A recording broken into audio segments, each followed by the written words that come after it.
Le président François Mboukou, bonjour. Bonjour, monsieur. Vous êtes à Goma? Oui, je suis à Goma. Là, vous êtes devant la banque centrale du Goma. Bien sûr que la banque elle est fermée, mais on est en train de vivre, la population est en train de vivre. Et je félicite les autorités de l'AFCM 23 du travail abattu parce que je suis parti même visiter les marchés pour voir de moi-même. Comme ça, je pourrais communiquer à la diaspora. Et je pense que c'est... Aujourd'hui, nous pensons qu'il faudrait que les Congolais comprennent que c'est ici tout doit commencer pour le changement.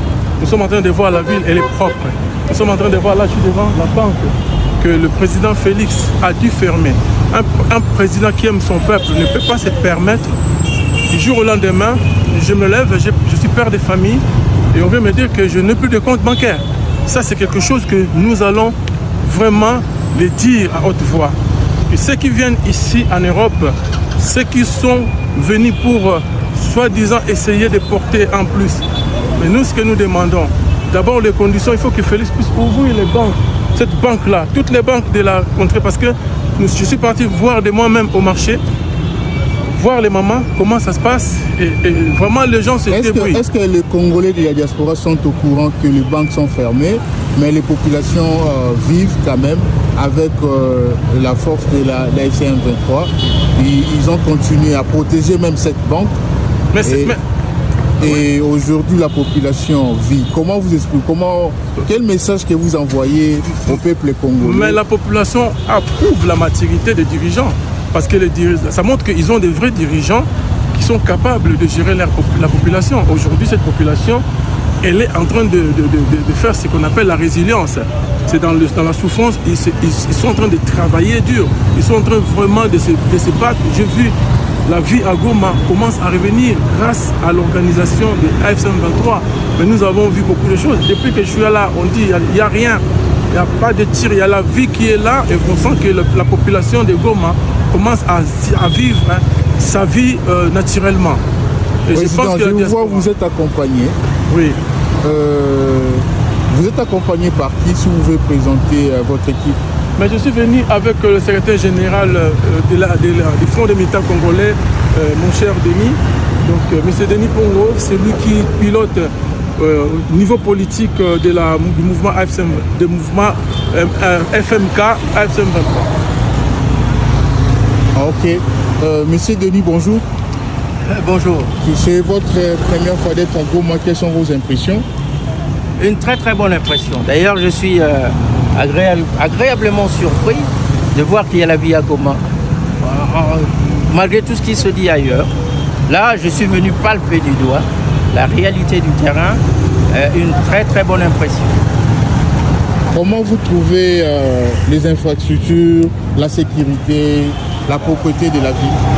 Tout est au top et c'est sans commentaire. Ok. Vous allez passer des journées pour visiter Goma ou vous allez rentrer tout de suite?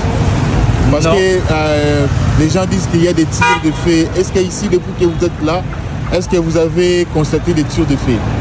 Nous avons passé 2 nuits vraiment paisibles, hein, sans commentaire.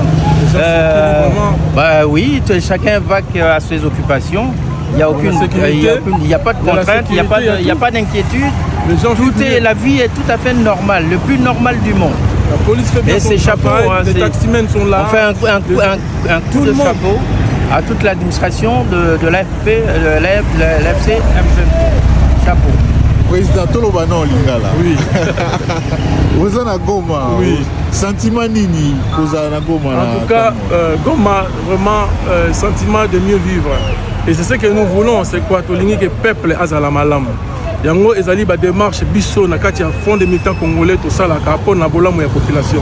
Et pour la première fois, to moni ba konzi oyo bazali ko yokela peuple na bango, o bazali ko linga bolamu ya peuple na bango. Et c'est pourquoi biso to longwe na Paris na France to ye awa na Goma. Awa place de Goma, nga ezali mbala na liboso te.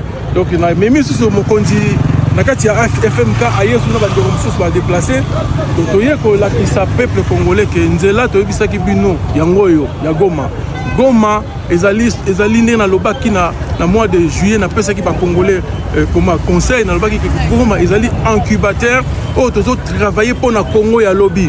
Et ici, nous avons trouvé les autorités capables et le peuple. Là, on sort d'un rendez-vous important aux Akinabiso. C'est-à-dire que tout le monde va expliquer. Voilà, il faut que bazo yo kabiso pe ba pesibiso matonde mingi ko pesa makanisi yo tozo na donc congolais nyonso bisiko zali ko yoka lokuta ya bato ya Kinshasa te tala Goma propre lelo ngana ko préfet na vana na Goma ke na Kinshasa. Or Kinshasa c'est la capitale du Congo. Donc Goma ezali ville au lelo ezali incubateur ville où tozo travailler pour na avenir ya Congo mobimba. Ndenge sololi na bakonzi bayebi que révolution ezosuka na Goma ou bien baza kokende ti na Kinshasa.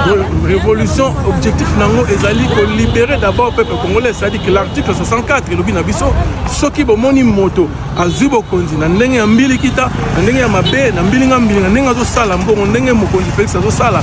En tout cas, tous a droit ya kotelemela ye ko barrer route yango makambo tosala. Nous sommes dans une démarche constitutionnelle. Ça veut dire que nous avons droit, par rapport à l'article 64, de pouvoir barrer la route à la personne qui fait du mal à son peuple. Comment il peut fermer une banque où il y a la famille, ma famille, comment vous expliquez ça? Alors, vérité donc, il changer. Dans la communion de la population, vraiment FM23, moi je le dis vraiment chapeau et merci pour une fois. Tout le monde est battu. Awa, na revendre tena pesa mutumbongo pona mona mokonzi. Na awa mokonzi apesa ngai par exemple rendez-vous na 10h mokonzi azawana. Na awa teke mokonzi apesa rendez-vous na 10h amona nga na 19h. Ils ont raté. Donc des gens sensés, sérieux et bien et des vraies autorités autres Congo et Lukaba. Donc nazo benga diaspora. Oyo alingi a comprendre makambo yo. Boya na Goma. Boya komona bino moko, bref ye moko secrétaire général na betaki ba masolo. Parce que ye moko aye na terrain. Na éviter pression les andé.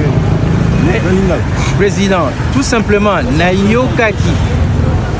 Nayokaki Naye na moni nandimi likamsa obakisayati donc ndenge président utoloba oni so ya lobi ndenge ezali na yenga moko na yekomona donc tant on a rozonga message yango wana ke na uti na moni kimi ezali awa donc bo peto ezali awa nekuna mazoloba ki lezo bonga mais awane Goma nde se bongi voilà et surtout bazan na financement te. C'est de bazo se battre, la population de Sala, Moussala, Azoteka, Azotebouye, en tout cas, ils ont dit que pas sinon le Silunion soutien, mais en tout cas, déjà, pas eux, Salami, ils ont déjà, exemple, Mouya Malamu, eux, tous les gens dans la province, sinon, ça Congo, bino batu boko ça bat balkanisation, Barwande Baza, Azbrande Bazatiawa, donc biso ba Congo, le biso, on a la route Moussika, 8000 km na Yawa. Et donc, bon, tika boko ça batu, boko scolaire, ça va Kinoa Pongi, Boko Sarabango, Oboye, Lokuta na Lokuta. Donc, mokonzi na bino fils na kotambola mokili mobimba, pa luka soki nini, pepe na souffrir mbongo nyonso akanga, azo bebsa mbongo ya Congo, okendaka ba voyage zanga tina, mais biso to sala musala ba fourmi. Na musala ba fourmi, to solola na mutu nyonso. Fourmi tanga kota mutamona kete mutayoka kaite. Donc to solo ba boy ba kinoa. Po telema parce que moi kambo zo sama pona mbongo mutu alingi Congo, akolanda su ba Félix té. Parce que ma fille, on nous a dit que ça va, en tout cas, biso kuto sitoye ba lokuta na. Voilà, il on est dans le bain.